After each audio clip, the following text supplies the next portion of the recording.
From its dark origins in Nazi Germany to the summer of love and the big screen, the Volkswagen Beetle is one of the most recognizable cars ever made. In its 81-year run, the quirky car sold over 23 million units and left tread marks on 91 countries worldwide. But in 2019, Volkswagen officially produced its last Beetle. So how did this tiny German car take over the world? And has it really met its end? The Volkswagen dates all the way back to the 1930s, commissioned by none other than Adolf Hitler. The Nazi dictator wanted a car that the general public could afford. So Hitler tapped engineer and Nazi party member Ferdinand Porsche. Yes, that Porsche. He designed the Volkswagen, or the people's car. Out of all the ideas the Nazis had, it's the one non-terrible idea, because a cheap car for everybody is sort of thing that the Model T was in America and the Mini was in the UK. The Volkswagen Type 1 was a two-door car with an air-cooled engine in the back. Production began in Wolfsburg, Germany in 1938. But when World War II started, manufacturing for the general public stopped. The only Volkswagens made at the time were for military officials. Hitler himself drove a convertible version. After the war, the British took over the factory, and within the first year, they'd produced 10,000 Beetles, because it filled the demand for cheap and practical cars across war-torn Europe. Plus, it was good on gas, which was still expensive and in short supply in a lot of places. Part of the reason it's got such a curved design is to minimize the amount of sheet metal that it uses. So it was a resource-efficient design, relatively. It took a lot of human power to build them, but that was actually a good thing at the time because they wanted to give people jobs.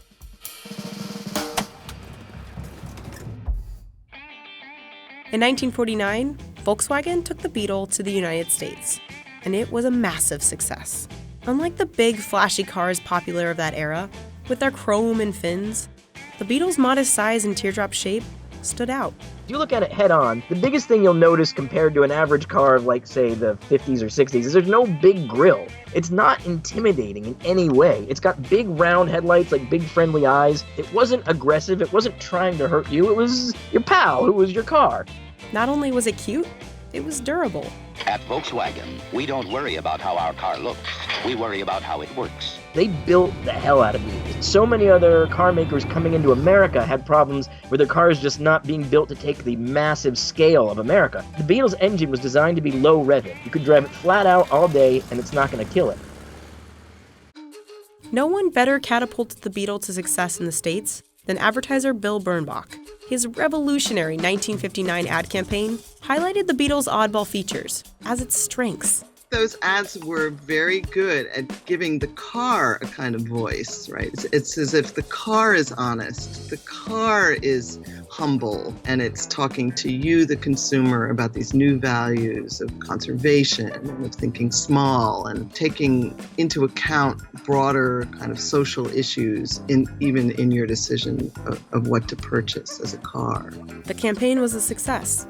Volkswagen sales jumped 52% in the United States, as other European imports dropped 27%.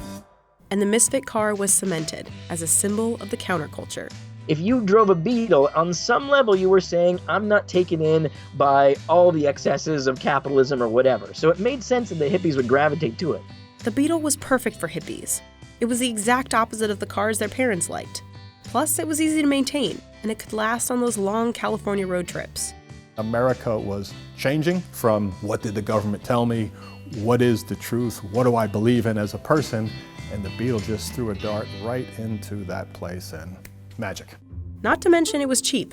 A new Volkswagen Beetle in 1967 came in at $1,600, about $12,000 in today's money. A Ford Mustang would have cost you about $2,700, or about $20,600 today. It was an honest, straightforward proposal.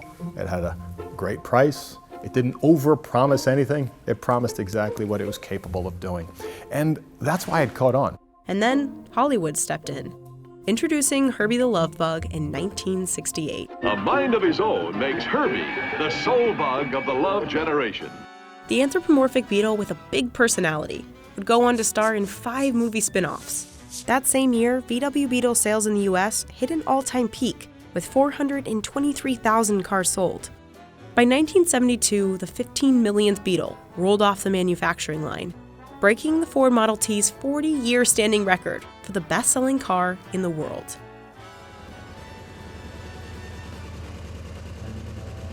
But soon, the road turned bumpy for the Beetle in America. In the 1980s, the car couldn't keep up with competition from newly introduced Japanese vehicles. But as sales slipped in the US, the VW Beetle found success abroad. So in America, it was pretty much dead, for new cars by like the 80s. But then in Mexico and Brazil and South Africa and other countries, it was still going strong. Every time you thought the Beetle was dead somewhere, it would pop up somewhere else and just kind of keep on going. But VW wasn't ready to give up on America just yet. In 1998, VW did what they'd never done before. They introduced a completely new Beetle model. It was called the New Beetle, but technically, it more closely resembled the VW Golf. It was sort of a return to fun in consumer design when things had been kind of beige and rectilinear and straightforward for so long. It definitely made people give a damn about Volkswagen again. With fuzzy steering wheels and candy colors, the car was a nostalgic throwback. And it worked. Kind of. When you bring it back now 30, 40-ish years later, obviously a lot of competition. We were getting 100,000 units versus getting, 400, 450,000 units back in the 60s. So clearly the market had changed, but it was the right call because honestly it put a shot in the arm for the entire brand. And then in 2015, Dieselgate happened. The scandal revealed Volkswagen had cheated on emission tests on their diesel models, including the Beetle. The company paid over $30 billion to settle the case in 2018. Did it have an impact? Absolutely, and the reason it impact is we broke the trust. And if you look at what the singular thing the Beetle was so fantastic at, trust, it took millions and millions of families to school across America, to Woodstock, on. And the fact that this fiasco broke that trust is absolutely the most unsettling thing. And the Beetle's final lap was not far behind. By 2018, the Beetle made up just 4% of VW's sales. Even with a worldwide fandom and iconic status, the Beetle just wasn't selling new units anymore.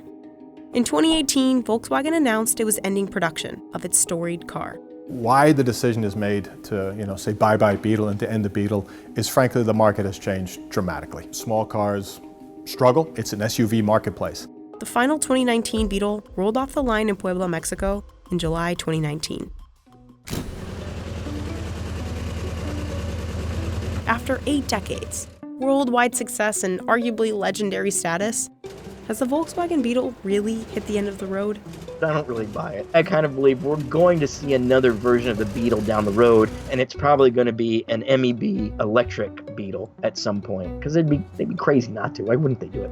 Is this really the end of the Beetle? With the Beetle, never say never. It's not in our product portfolio. It's not in our plans. We're certainly going to keep its, soul alive, as I referenced. But the MEB is a phenomenal platform. We've shown a buggy off of that. We've shown a bus off of that. We've shown an SUV off of that. Never say never.